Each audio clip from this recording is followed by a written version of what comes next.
빌립보서 1장 12절부터 18절입니다.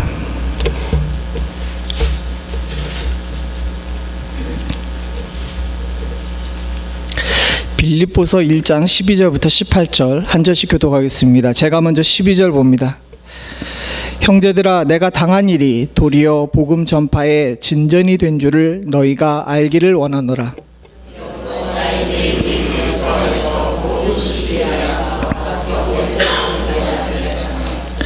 형제 중 다수가 나의 매임으로 말미암아 주 안에서 신뢰함으로 겁없이 하나님의 말씀을 더욱 담대히 전하게 되었느니라.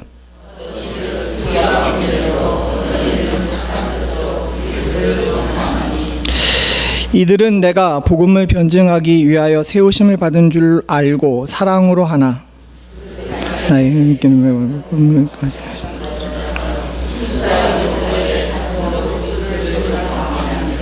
함께 읽겠습니다.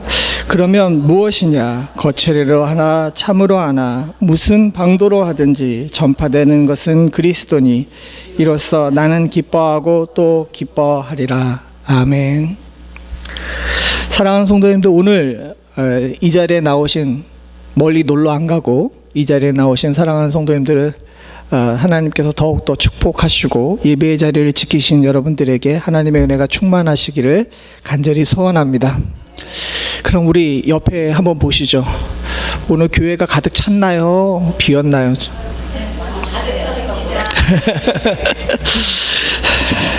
혹시나 밥이 모자랄지도 모르겠습니다. 예. 제가 이 말씀을 왜 드리냐 하게 되면 벌써 한 25년 전쯤이었을 겁니다. 제가 서울의 삼본이라고 안양 근처에 있는 신도시에 부교육자로 이제 사역했던 적이 있었어요. 근데 이제 추석 때가 되었습니다. 추석 때가 되었는데 그 수요 예배가 추석 한가운데 걸린 거예요. 이렇게 되니까 모든 교역자들이 눈치를 보고 폭탄 돌리기를 합니다. 왜냐하면 다들 나름대로 이제 집에도 가고 놀러를 갈 생각을 가지고 있는 것이죠. 심지어 담임 목사님마저도 자리를 비우실 생각을 하고 계신 겁니다. 그 수요 예배에 이렇게 폭탄 돌리기가 됐는데 그 폭탄이 누구한테 떨어졌을까요? 얘기를 하려면 당연하죠. 저한테 이게 온 거예요. 폭탄이 이렇게 저한테 떨어졌습니다. 마침 또 저는 그때 당시에 출판사의 일도 같이 하던 상황이라 주중에는 출판사를 가서 직장 생활을 하고 주말에는 이제 교회에서 사역을 하고 있던 과정이라 제 목사님이 찍었어요. 서전도사는, 그때는 전도사 때였는데 서전도사는 어디 안 가니까 서강도사가 해라 이렇게 해가지고 제가 이제 찍혔죠. 그래서 수요 예배를 준비했습니다. 그래서 한 번에 있는 교회가 주일날 출석 인원이 700명 가량이 되고요, 수요 예배도 한 120명, 150명 정도 모이는 그런 교회였습니다. 어쨌든 수요 예배를 준비하라 그랬으니까 수요 예배를 준비해가지고 그날 딱 나가는데 성도가 몇 명이나 나왔을까요? 찍어보세요. 10명? 후하시네. 3명 나왔어요. 저까지 합해가지고 4명이 예배를 드리게 된 겁니다. 오늘처럼 반주자도 없고 아무도 없어요. 그냥 그 휑한 그 예배당에 이제 딱 3명의 권사님들이 앉아가지고 있는데 제가 예배를 인도하는 거예요. 찬송 부를 때는 제가 내려가가지고 피아노를 치고 예배를 드리고 올라와가지고는 기도도 제가 하고 설교도 제가 하고 그렇게 예배를 드렸어요. 근데 참 놀라운 것은 뭐냐면 그 휑한 예배당에 혼자 피아노 치고 정말 북치고 장구치고를 다 하면서 예배를 드렸는데도 불구하고 전혀 그 예배에 대해서 이 예배를 어떻게 드리지 않은 걱정과 근심이 전혀 없었다는 겁니다. 그때는 아마 20대고 강도사여서 그런지도 모르겠어요. 제가 이 말씀을 드리냐 하게 되면 오늘 이 날이 사실은 미국에 딱 2번밖에 없는 노는 날 낀 주일입니다. 사실 그래서 목회자들은 5월 마지막 주랑 7월 첫 번째 주를 별로 안 좋아해요. 이 주쯤 되게 되면 얼마나 많이 놀러를 갈까 비울까 이 생각 때문에 많이 걱정들을 하죠. 아니나 다를까 이제 한두 분씩 전화를 해가지고 어디 간다고 이제 말씀을 하기 시작을 하면은 이제 근심과 걱정이 되기를 시작합니다. 안 그래도 근심과 걱정이 있었어요. 왜냐하면 제가 한 달이나 교회를 비웠기 때문에 더 마음속에 하나님께 대해서 부담감이 있었던 겁니다. 근데 갑자기 퍼뜩 그 생각이 드는 거예요. 그때 제가 어렸을 때, 젊었을 때 3명 앉혀놓고 수요예배를 정말 담대하게 드렸던 그때는 사람이 몇 명이 나왔든지 하나님께 예배 드리는 거니까 내가 전심과 전력을 다해 드려야지라는 마음을 가지고 있었는데, 지금 난 몇 가정 빠졌다고, 우리 교회에 이 주일날 예배가 횡하고 반주자가 없다는 것 때문에 왜 근심과 걱정을 할까 하면서 저 자신 스스로가 반성을 하게 되더라고요. 사실은 믿는 사람들은 조금 더 세상 사람들과는 다른 면으로 볼 줄 아는 지혜를 가져야 되는데, 안타깝게도 나이 먹고 또 어떻게 보게 되면 세상에 찌들면서 하나님 나라의 기준이 아닌 사람의 기준으로, 세상의 기준으로 자꾸 판단하는 경향이 우리 가운데 있더라는 겁니다. 세상의 사람들은 숫자를 굉장히 중시해요. 그리고 돈을 굉장히 중시합니다. 그러다 보니까 뭐든지 효율적인 것을 따지고, 뭐든지 많은 것을 따지고, 뭐든지 고통이 없는 그런 것들을 따지게 되죠. 그러나 사실 믿는 사람들은 조금 다른 기준으로, 다른 방향으로 봐야 합니다. 여러분들에게 한번 여쭤보죠. 여러분, 예수 믿는 것 행복하고 기쁜 길입니까? 아멘 하셔서 다행이긴 한데 사실은 예수 믿는다는 것 자체가 그렇게 쉽지가 않아요. 포기해야 될 것도 많고 치러야 될 대가도 많고 때로는 고통스럽기도 합니다. 예수 믿는 것으로 인하여서 기쁘고 즐겁기만 하면 참 좋은데, 사실은 예수 믿기 때문에 고통스러운 일도 있고 예수 믿기 때문에 치러야 될 대가 때문에 많은 상처를 입기도 합니다. 그래서 여러분, 고통받고 상처받는다 그래서 예수 믿는 것을 포기하시겠습니까? 사실 이 부분에 대해서 우리는 조금 다른 방향으로 생각하고 다른 방향으로 받아들일 줄 아는 믿음의 성숙을 우리 안에 이루어야 되는데, 사실 이게 쉽지가 않아요. 오늘 빌립보서는 사도 바울이 쓴 책입니다. 빌립보서를 가리켜서 다른 제목으로 옥중서신이라 그래요. 무슨 얘기입니까? 감옥에 갇혀서 쓴 서신인 편지라는 거예요. 사실 그 당시의 감옥은, 물론 지금도 현재 감옥이 그렇게 썩 편한 곳이 아니지만은, 로마 시대 감옥은 또 그리고 이가 갇혀있던, 특별히 사도 바울이 갇혀있던 그 상황은 결코 그에게 좋은 상황이 아니었습니다. 당장 언제 죽을지 모르는 상황이었는데다가 자유가 제한되어 있을 뿐만 아니라 많은 사람들에게 모욕을 받았어요. 그런 상황 속에서 사도 바울이 오늘 이야기하는 것을 보십시오. 특별히 18절 마지막을 보시길 바랍니다. 뭐라고 얘기합니까? 18절 마지막에 맨 끝줄만 읽어보시죠. 이로써 나는 기뻐하고 또한 기뻐하리라. 사실 아까 전에 말씀드린 것처럼 빌립보서를 가르쳐서 옥중서신이라고 이야기를 하는데, 다른 제목으로는 빌립보서를 기쁨의 서신이라고 이야기를 해요. 어떻게 하면 바울이 이렇게 할 수 있었을까요? 사실 바울은 오늘 우리들에게 자신이 가지고 있는 이 아픔과 고통 속에서 예수 믿는 사람들이 가지는 또 다른 시각에서의 기쁨, 그것을 알려주기를 원했던 겁니다. 사실 오늘 본문은 너희가 알기를 원하노라 라고 이야기하면서 12절에 나와 있는 이 부분을 땡겨서 이야기를 했는데, 많은 사람들은 이 부분을 가르쳐서 오늘 우리가 읽은 12절부터 18절을 가르쳐서 사도 바울의 역전의 신앙을 알려줄 수 있는 귀한 구절이라고 말씀하고 있습니다. 근데 저는 오늘 이 본문을 통해 가지고 성도가 세상을 보는 방법, 이렇게 생각을 하고 말씀을 나눌 수 있기를 소원해요. 사랑하는 성도님들, 사실 세상은 아까 전에 말씀드린 것처럼 숫자와 돈, 그리고 그들이 가지고 있는 평안함을 굉장히 중시 여깁니다. 믿는 사람들도 이것을 굉장히 귀하게 여기고 이것을 다른 이야기로 복이라고 설명하는 경우가 많이 있죠. 근데 그렇게만 알아서는 진정한 신앙의 기쁨을 누릴 수가 없다는 겁니다. 사도 바울은 너희가 진정한 신앙의 기쁨을 누리기를 원하냐? 그렇다면 너희가 꼭 이것을 알아야 된다라고 이야기하면서 오늘 우리들에게 권면하고 있는 거예요.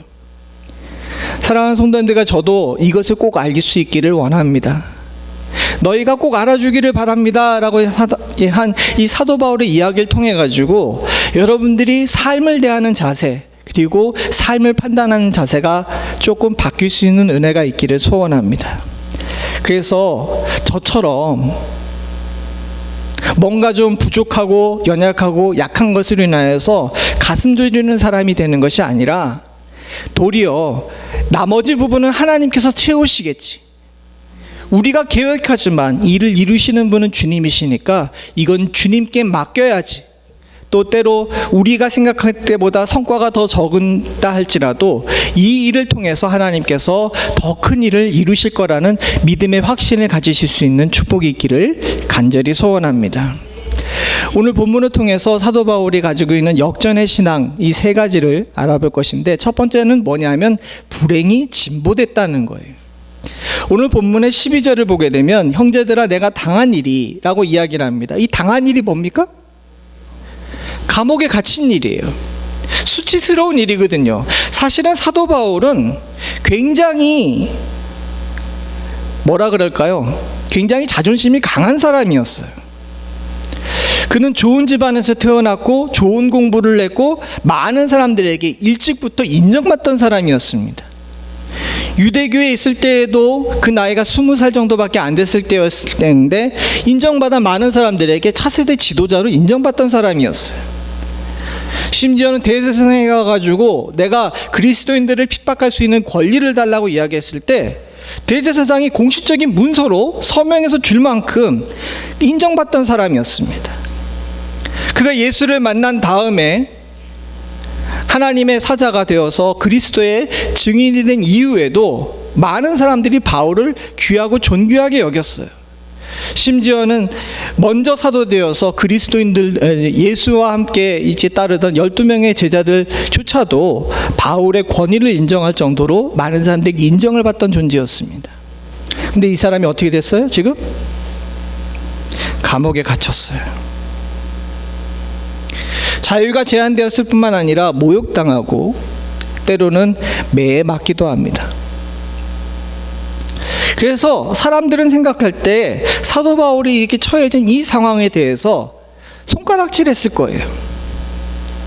그래서 사도 바울도 긍정적인 뉘앙스가 아니라 부정적인 뉘앙스로 뭐라고 얘기하냐면 지금 내가 당한 일이라고 이야기하면서 그의 상황이 세상의 기준으로 볼 때는 불행에 해당한다는 사실을 이야기하고 있습니다.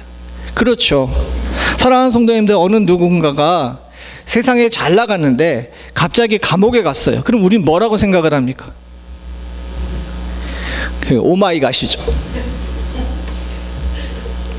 저 사람이 왜 저렇게 됐을까? 저 불행을 어떻게 하지? 안타까워하며 그 사람을 향하여서 연민의 감정을 갖지만 또 한편으로는 잘 나가다 엎어졌네 라고 이야기하면서 그 마음속에 또 다른 쾌감을 느끼는 경우도 분명히 있을 겁니다. 이 쾌감에 관한 것은 다음 챕터에서 이야기를 하죠. 어쨌든 그가 겪은 불행을 인하여서 많은 사람들이 안타까워하고 힘들어할 거예요. 근데 사도 바울은 그렇게 생각하지를 않습니다. 형제들아 내가 당한 일 이야기하면서 이 불행에 대해서 이야기하지만 그 다음에 나와 있는 이 단어가 중요해요. 뭐라고 얘기합니까? 당한 일이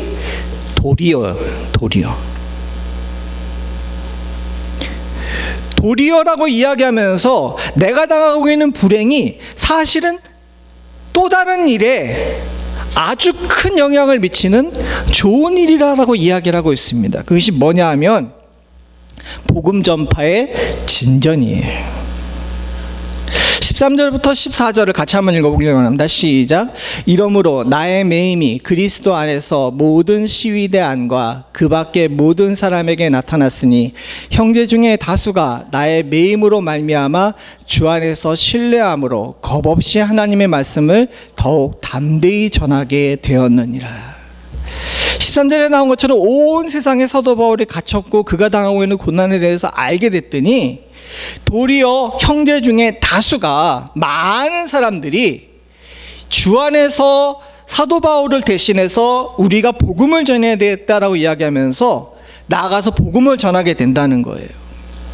사도 바울은 생각할 때 지금 내가 당하고 있는 일이 나의 자신에게는 불행이지만 돌이켜 생각해 보게 되게 되면 과거에는 나 혼자만 전했지만 이제 사도 바울이 갇혔다는 얘기를 들으니까 형제들이 어떻게 해요? 다른 형제들조차도 다수가 가서 복음을 전하게 되는 거죠. 사도 바울의 생각에 그런 거예요. 나 혼자만 전했어요. 스피커가 하나였어요. 근데 사도 바울이 매이고 고통당했다고 하니까 형제 중에 다수가 전파하게 되게 되면 스피커가 어떻게 되는 거예요? 전하는 사람이 많아지게 되는 거예요. 그러면 사도 바울 본인에게는 불행일지 모르지만 하나님 나라에게는 이것이 불행이에요? 아니에요. 진보라는 거죠. 사도 바울은 본인이 당하고 있는 육체적인 불행보다는 하나님 나라의 복음에 전파되는 진보를 더 귀하게 여겼던 겁니다. 사실 이건 쉽지가 않아요. 우리는 모든 생활의 기준, 또 모든 판단의 기준이 누굽니까? 예? 하나님이라 그러면 참 감사한데 현실적으로 생각해 보죠. 모든 판단의 기준이 누구예요? 나예요. 사도 바울 개인에게 있어가지고 그 당한 일은 개인적인 불행이에요. 그리고 사실은 우리는 매번 이런 문제에 있어가지고 개인적으로 당하고 있는 나의 일에 집중하기 때문에 더 큰 눈으로 보면서 하나님의 나라를 보고 기뻐하는 경우는 거의 없어요. 내가 아프면 그냥 내가 아픈 거야. 근데 이거는 세상 사람들의 눈이라는 사실을 여러분들 잊지 않을 수 있기를 소원합니다.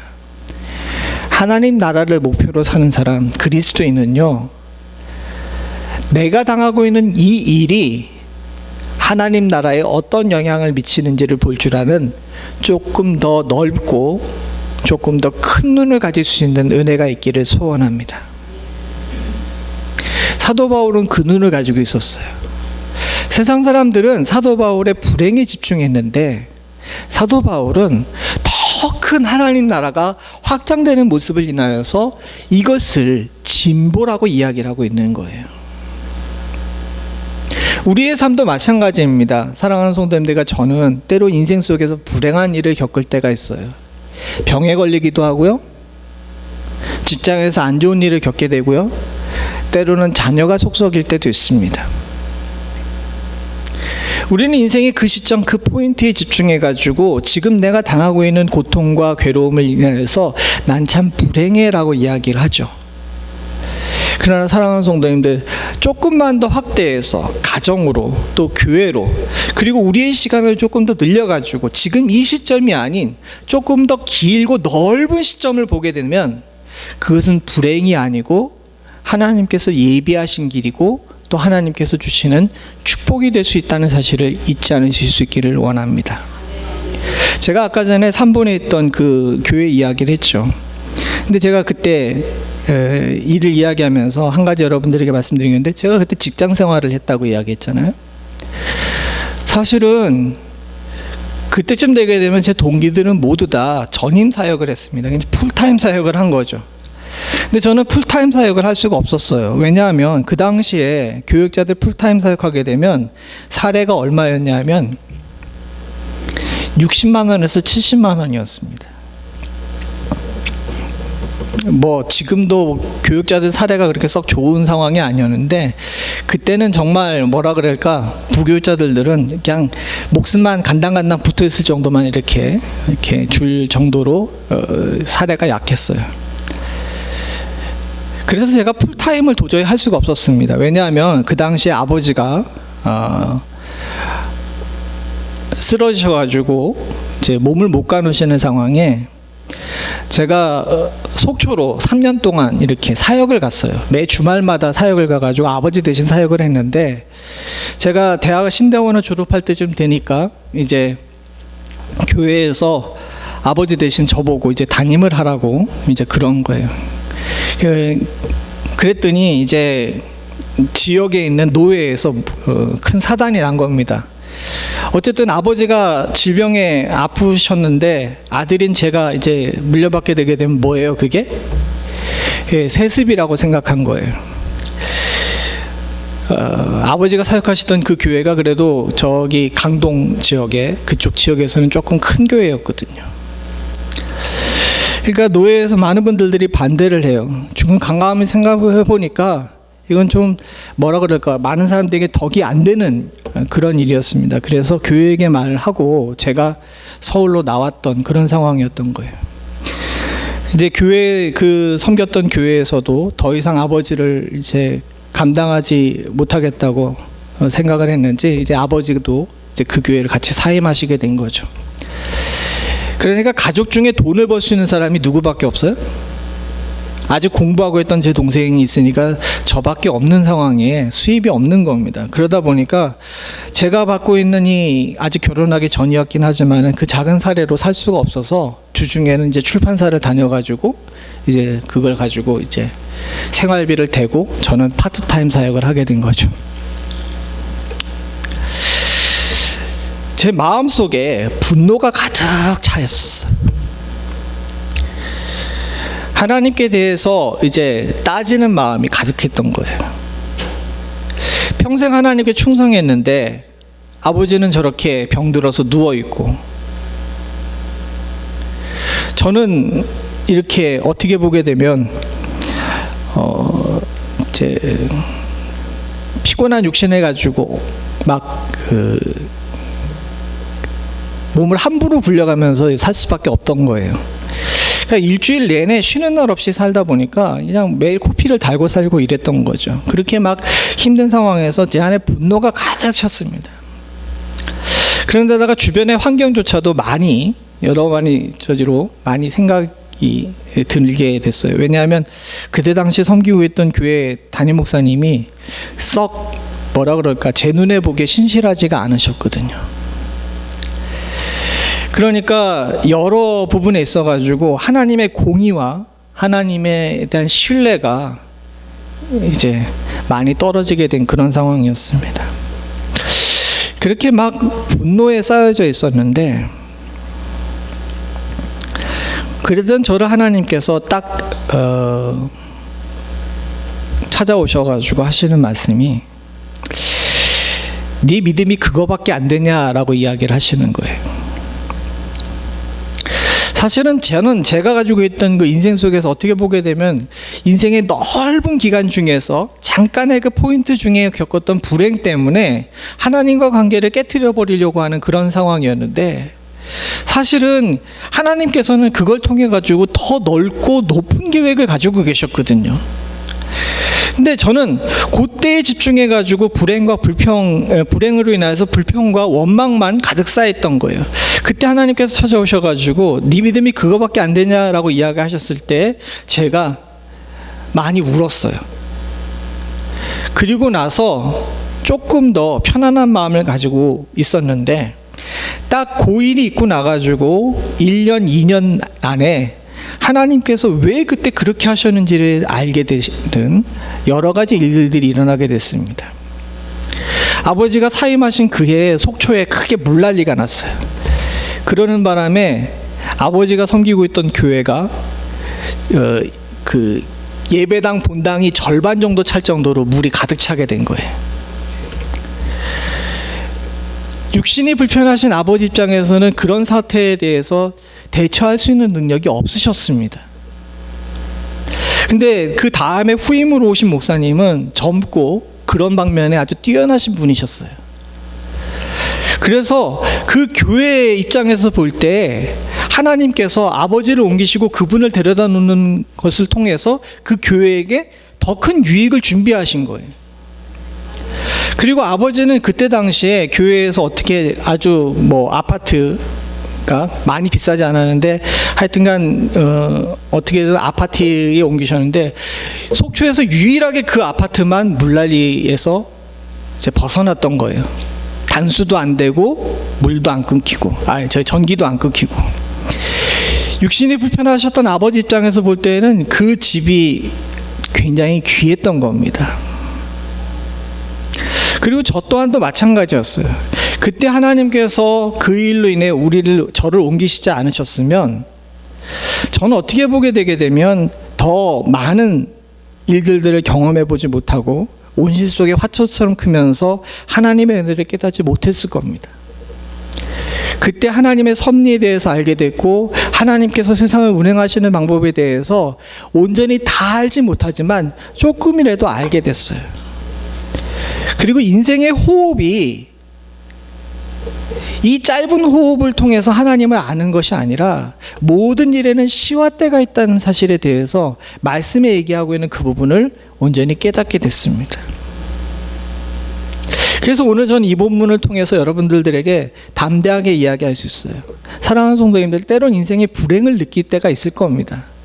그러나 사랑하는 성도님들이 지금 느끼고 있는 그 불행의 순간, 그 순간에 너무 집중하시지 않고 넓은 곳을 본다면 하나님께서 저와 여러분들을 위해 이루실 진보를 깨닫게 될 줄로 믿습니다. 그렇게 되면 우리의 믿음이 더욱 성장하게 될 줄로 믿습니다. 두 번째로 사도 바울은 질투가 증거가 된다는 사실을 이야기하고 있어요. 사실 사도 바울이 불행한 일을 겪으면서 감옥에 갇혔는데 모든 사람들이 다 안타까워했을까요? 아까 전에도 제가 말씀드렸지만은 잘 나가던 사람이 꼬꾸라지게 되면 저 어떻게 안타까워하는 사람도 있지만 다른 한편에 어떤 사람도 있어요. 너무 바로 나오는데 잘 됐다 꽃이다 라고 이야기하는 사람들이 있잖아요. 사도 바울에게도 마찬가지였었어요.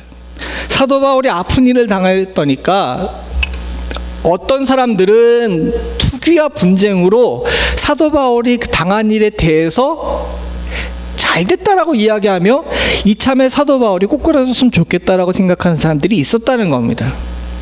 그래서 사도 바울은 이 사람을 두 가지 종류로 이야기하죠. 어떤 이들은 투기와 분쟁으로, 어떤 이들은 착한 뜻으로라고 이야기하면서 둘로 나눠서 이야기해요.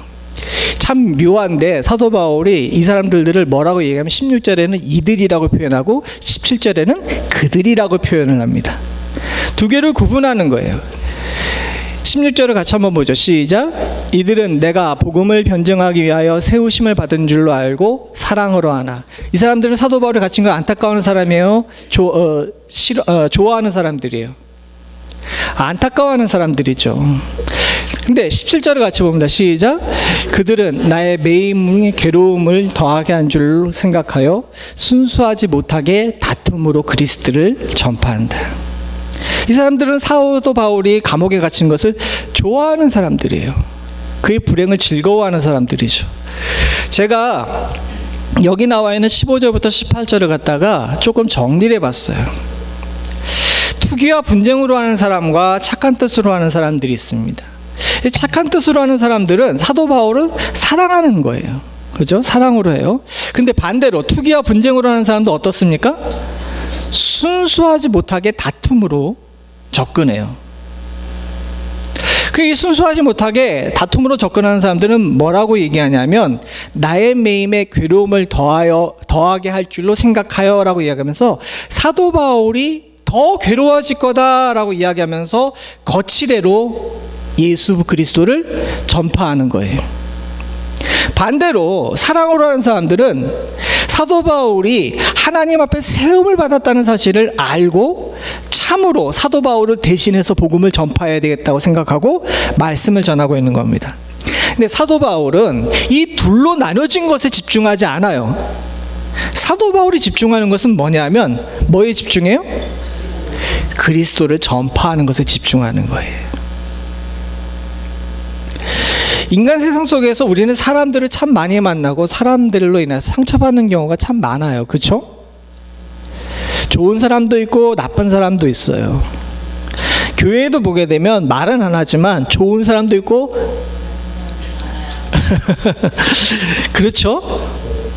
근데 사랑하는 성도님들, 우리가 그렇게 서로 마음에 드는 사람들과 마음에 들지 않은 사람들이 함께 있음에도 불구하고 신앙생활을 한 교회에서 하는 이유는 뭐 때문입니까? 그리스도가 나타나기 때문인 줄로 믿습니다. 사람이 사람에게 집중하면 실망해요. 사도 바울도 사람에게 집중했으면 투기와 분쟁으로 거칠애로 또 순수하지 못하게 다툼으로 하면서 사도 바울이 더 불행해질 거라고 생각하는 여기 나와 있는 이 사람들을 미워하게 될까요? 안 미워하게 될까요? 미워하게 되죠. 그게 사람의 마음이잖아요. 근데 그리스도인의 마음은 그렇지가 않아요. 그리스도의 마음은 더 넓어요. 사도 바울은 여기에 집중한 것이 아니라 여기에 집중하고 있습니다. 그렇죠? 우리도 마찬가지예요. 우리 신앙생활에 사람에게 집중하게 되게 되면요, 때로 착한 뜻으로 하는 사람들을 만나게 되면 너무너무 좋지만 투기와 분쟁으로 사는 사람들을 만나게 될 때 너무너무 상처를 받습니다. 근데 그렇게 해서는 안 된다는 거예요.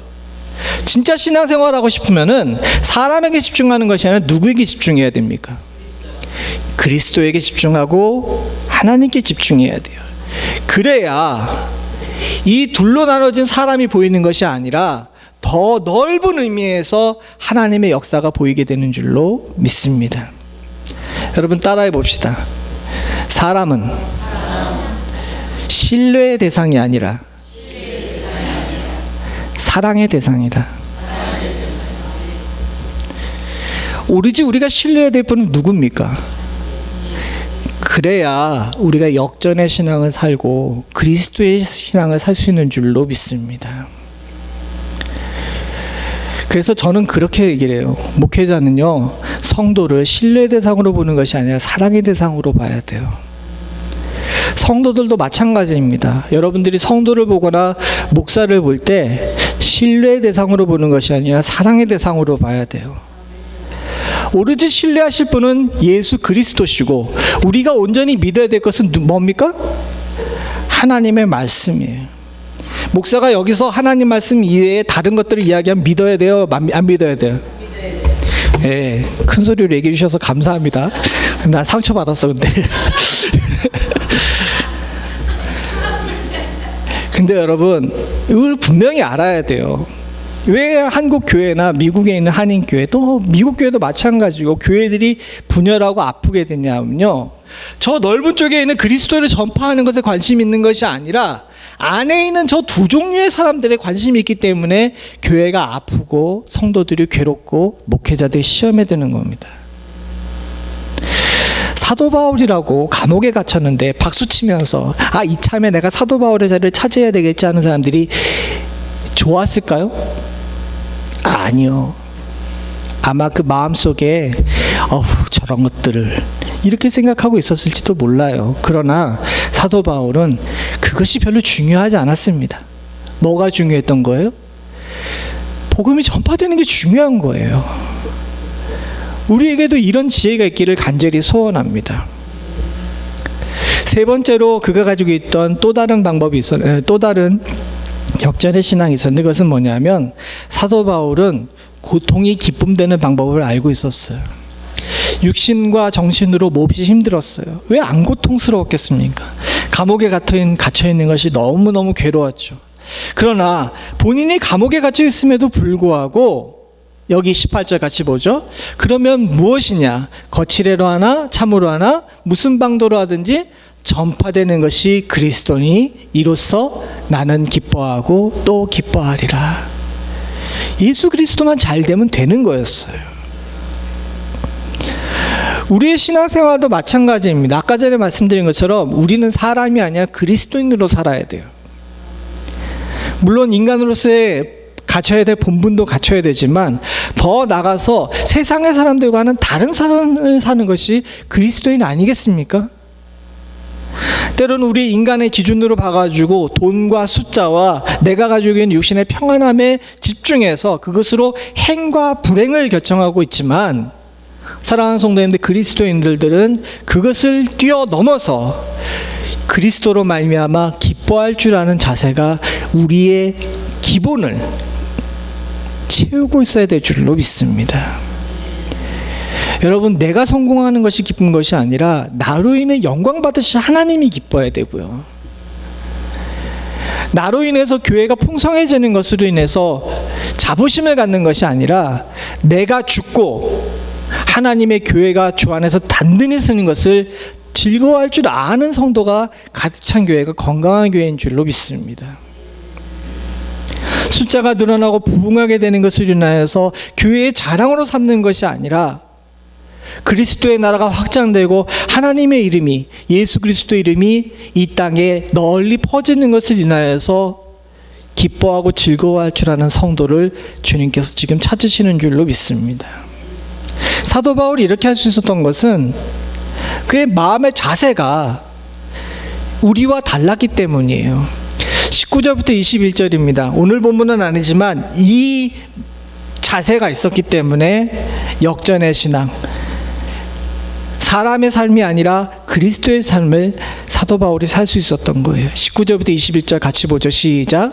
이것이 너희의 간구와 예수 그리스도의 성령의 도우심으로 나를 구원에 이르게 하는 줄을 아는 거로 나는 간절한 기대와 소망을 따라 아무 일에든지 부끄러워하지 아니하고 지금도 전과 같이 온전히 담대하여 살든지 죽든지 내 몸에서 그리스도가 존귀하게 되게 하려 하나니 이는 내가 사는 것이 그리스도니 죽는 것도 유익함이라. 살든지 죽든지 내 몸에서 그리스도가 존귀하게 되게 하려 하나니 이는 내게 사는 것이 그리스도니 죽는 것도 유익함이라. 이 신앙이 있어야 불행이 진보가 되고 질투가 증거가 되고 고통이 기쁨되는 삶이 우리 안에 일어나게 될 줄로 믿습니다. 말씀을 읽겠습니다. 여전히 우리가 숫자와 돈과 내 개인의 평안함이 우리의 중심을 차지하게 된다면, 죄송한 얘기지만 여러분들은 평생 불행할 수밖에 없어요. 진정한 기쁨을 찾을 수가 없을 겁니다. 왜냐하면 돈이 주는 기쁨은 오래가지 못하고요, 인생의 평안함 또한도 그렇게 썩 신뢰할 만하지 못하기 때문이죠. 그러나 내 안에 사는 것이 그리스도고 내 몸으로 인하여서 예수 그리스도가 존귀하게 되는 일에 기쁨을 느끼는 사람이 되게 된다면 우리는 항상 기뻐할 수 있게 될 줄로 믿습니다. 왜냐하면 그리스도는 절대로 패하지 않거든요. 하나님 나라는 절대로 망하지가 않거든요. 주식으로 비교해 볼까요? 사랑하는 성도님들, 주식 투자 어떻게 해야 돼요? 안 해봐서 몰라요가 정답입니다. 여러분, 그 주식 투자를 하려면요, 절대로 안 망할 회사를 찾아야 돼요. 그리고 앞으로도 계속 승승장구해서 배당금을 많이 줄 수 있는 주식에다가 주식 투자해야 될 줄로 믿습니다. 이것도 믿습니다가 하면 안 돼. 그래야 되는 거죠. 그죠? 그러면 인생의 주식 투자 한번 해봅시다. 여러분 스스로에게 투자하시겠어요? 신뢰야만 해요? 남편에게 투자할까요? 아니요. 아내에게 투자할까요? 이거 너무 크게 아니요 하면 안 돼. 집에 가서 또 무슨 일을 겪으려고. 여러분의 삶을 투자할 수 있는 절대로 망하지 않는 나라, 절대로 망하지 않는 회사가 있는데 그게 뭐예요? 나의 영원하신 기업 되신 우리 주님이신 줄로 믿습니다. 이것이 성도들의 고백이었고 이것이 성경이 가르치고 있는 삶을 사는 방법이에요. 이를 놓치지 않을 수 있는 은혜가 우리 가운데 있기를 간절히 소원합니다. 같이 기도하시겠습니다. 하나님 아버지, 오늘 주님 앞에 나와 엎드려 예배하게 하시고 우리의 삶을 돌아보게 하시며 인생 속에서 절대로 망하지 아니할 하나님 나라를 볼 수 있게 하심을 감사드립니다. 사도 바울이 우리들에게 준 이 교훈, 그리고 그가 우리에게 꼭 알기를 원했던 이 인생의 역전의 지혜를 우리의 삶 속에서 잊지 않고 실천하며 마음속에 새길 수 있는 축복을 허락하여 주시옵소서. 아직도 내 안에 내가 너무도 많아가지고 내 뜻대로 살면서 불행을 자초하고 있는 저희들 주여 돌아보게 됩니다. 수와 물질과 하나님 인생이 누릴 수 있는 잠시 잠깐의 평안에 집중하고 있는 저희들의 모습을 돌이켜보며 주께 회개합니다. 진정 우리들에게 주시는 평안과 또 우리들에게 주시는 기쁨은 예수 그리스도로 말미암은 것임을 저희들이 잊지 않을 수 있도록 주여 도와주시옵고, 사도 바울이 고백하는 것처럼 내게 사는 것이 그리스도니 죽는 것도 유익하다 이야기할 정도로 주께 온전히 의지하며 살 수 있는 저희들 됨으로 말미암아 영원히 망하지 않고 영원히 승승장구할 하나님 나라에 우리의 삶과 인생을 투자할 수 있는 저희들 되게 하여 주시옵소서. 무더운 날씨 속에서 특별히 연휴임에도 불구하고 주의 전을 지킨 사랑하는 성도들의 삶의 자세는 하나님께로 고정되어 있는 줄로 믿습니다. 이들의 삶을 붙들어 주시사 하나님 아버지 이들의 삶이 절대로 실패하지 않을 길 걸어갈 수 있도록 주님 도와주시옵고, 하나님 기뻐하시는 길을 걷는 것이 얼마나 복된 일인지 잊지 않으며 살 수 있는 저희들 되게 하여 주시옵소서. 주께서 주신 큰 기쁨 안에 살기를 간절히 소원하는 믿음의 사람들 온전히 이 자리에 머리 숙여 싸우니 이들에게 복 주실 줄로 믿사옵고 모든 말씀 예수님의 이름으로 간절히 기도드리옵나이다. 아멘.